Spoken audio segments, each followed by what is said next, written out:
Good morning, investors and traders. This is Naim Azam, Chief Market Analyst at AvaTrade, and welcome to our daily update on our YouTube channel. If you haven't subscribed to our channel, please make sure you do so, because we do discuss a lot of important information that could be useful in your daily trading strategies. So let's begin by looking at the European markets.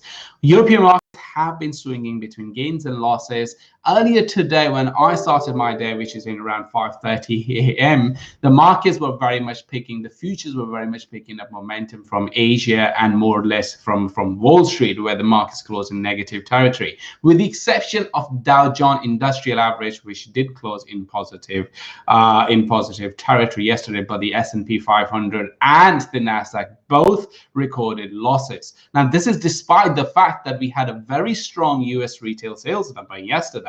In fact, the numbers were 4 times stronger than the forecast, but the market failed to move higher. Why? Because investors believe that this has dampened the chances of a US stimulus package or another round of stimulus check. But the overall general sentiment in the market is that there are still stronger chances of another stimulus package, and perhaps the retracement yesterday in the market could be an opportunity. When we look at European markets, the DAX index is once again trading to the downside for the 3rd consecutive day. And a lot of that is mainly because of the extension of the lockdown until 7th of March. But investors do understand that a lot of pessimism is already priced into the market. So the current retracement could be an opportunity, because growth is likely to come back into the stock market.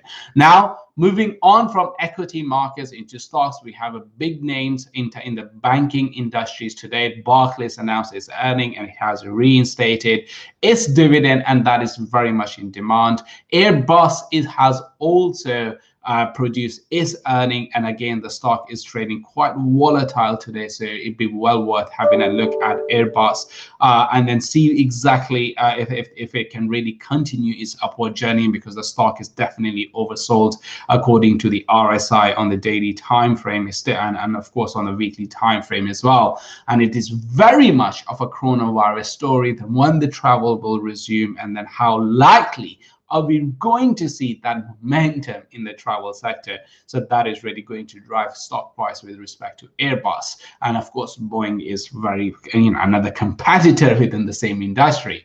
Now, when we look at commodities, great opportunity is on the horizon with respect to gold prices. And earlier today on our YouTube channel, we have done a technical analysis video covering various different risk strategies for the current opportunity which is in the market, and the prices seems to be like they are going to bounce from the current support zone, because this is the area where we are likely to see massive buying pressure. And if I look at the prices right now, I do see an evidence of gold prices bouncing from the current price level. Now, in terms of a resistance, given the fact that prices are bouncing nearly 1780 price level, I'm really looking at nothing lower than 1856. Why? Because that is where the 50-day simple moving average is trading on the daily time frame. So that is the really price point that I'm very much focused on in terms of gold price. Now, to the more favorite part of this analysis, and that is your conversations on Bitcoin and cryptos. Of course, Ripple is ripping to the upside, and it is up once again today. Yesterday, it scored more than 8% gain, but it is all about Bitcoin reaching that $1 trillion mark.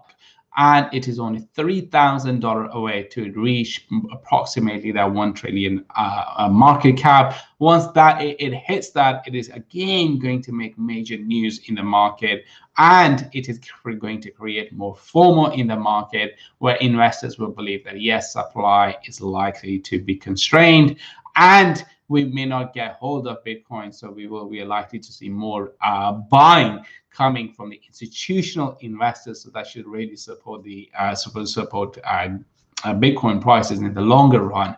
So where is the target? That is the question. The target for me, the immediate target in terms of Bitcoin prices, according to the price projection and according to the technical analysis, is at 55,000, which is your psychological price level. And then we are looking at $60,000 per Bitcoin.